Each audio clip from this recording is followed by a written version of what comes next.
The idea of legalizing marijuana to try to reduce crime is a hot topic right now in America, and there's no shortage of opinions out there. In fact, here's what some of you are saying who called into our AM Fix hotline.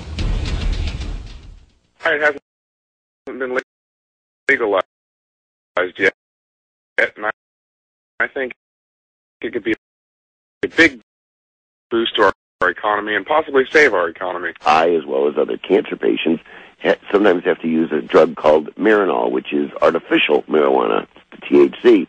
It costs the taxpayers, in this case, $1,800 every month for 60 tablets, as opposed to, I can't imagine how much marijuana I would get for that price. All right, well, joining us now from Texas is former presidential candidate and Congressman Dr. Ron Paul. Thanks for joining us this morning, Congressman. Now, I know you have some strong ideas about how this country is conducting its war on drugs. We just heard from some of our viewers who strongly support legalizing marijuana. Do you think we should legalize pot alone or all drugs, including heroin, cocaine, and meth? Well, I think we should look at the federal drug war, and I would say the federal drug war has failed, so we should reject it.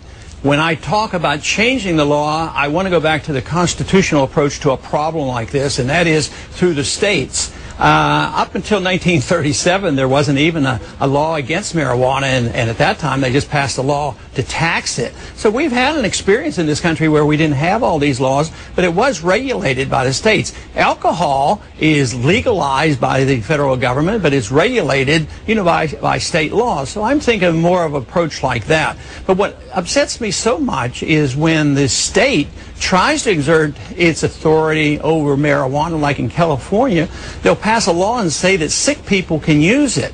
So people who are dying with AIDS or cancer are getting benefit from marijuana. Then the federal government comes in and says, we don't care about the state law.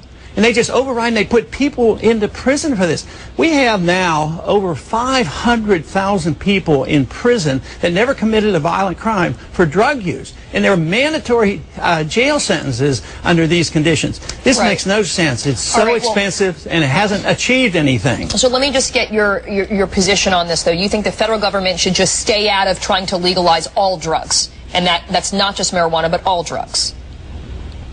Right, and I would let the states deal with it. It would be a state issue on how they do it. I recall as a youngster when I worked in a drugstore, I sold codeine and cough medicine over the counter. I could buy it as a teenager, and it wasn't a drug problem. So it isn't the lack of laws that causes the drug problem.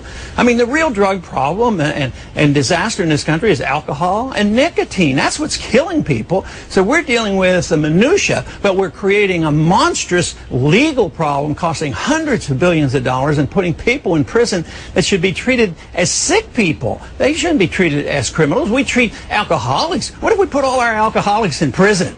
I mean, it makes no sense whatsoever. Prohibition of alcohol was the biggest absurdity, social absurdity, and it committed a lot of crime.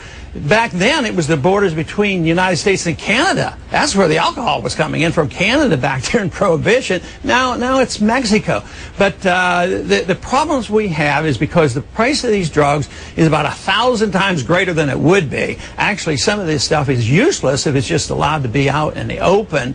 So we've created most of the problems for ourselves, and these drug wars are a consequence of our policies. All right, well, let me just ask you this, because there are people that see your point of view. In fact, a lot of them do, but there are people that vehemently disagree. They believe that if we legalize drugs, especially hard drugs, that we're just going to see more addicts and we're going to see more pain. In fact, I talked to a former DEA Special Agent, Robert Stutman, on our show on Monday, and he says that if you think that legalization is the right way to go, it's naive. Let's listen to his point. Well, You legalize, you will at least double, some studies say 5 to 10 times as much.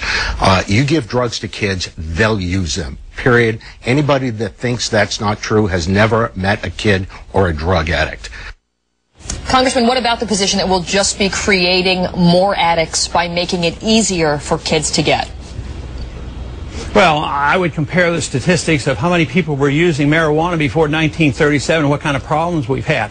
After it was made illegal and we created the drug war, we've had a massive increase of use of these drugs. So I think that very statistic refutes everything that he says. And if you're looking for this so-called gateway drug, the most addicting drug, it is claimed by many scientists, it's nicotine. That's more addictive than marijuana, and it kills more people. So we're on the wrong track, and we could do so much better by just coming to common sense, putting the responsibility on the individual and the family and the local community and our state governments, instead of creating this monstrous drug war, which has only been going on since Nixon's time in the early 1970s. But literally hundreds of billions of dollars have been spent, and it keeps getting worse. But there's a lot of law enforcement officials and a lot of judges that would like to see these rules changed. Okay, but Congressman, are you planning on introducing any legislation about legalizing drugs or leaving it in the hands of the state? I know you have an Industrial Hemp Farming Act that you're trying to get through with Barney Frank, but what about putting forth legislation to legalize drugs? Yeah, I have in the past. I'm not absolutely sure. I don't think I have done it this term. I did the one with industrial hemp, which is one of the consequences of this crazy war. You can't even grow industrial hemp. It has nothing to do with smoking marijuana, and that would really create jobs in a lot of industry. No, but in the past I have to change the code on marijuana so it would be not prohibited by the federal government, and the states would deal with it. All right, so you're talking about marijuana in that instance. Okay, well, thank you for your point of view. I know, as I said, there's a lot of people that agree with you and have been weighing in on our website this morning. Congressman Ron Paul, always great to talk to you. Thanks so much. Thank you. We also want to know what you think, so please go to our website, take our quick vote.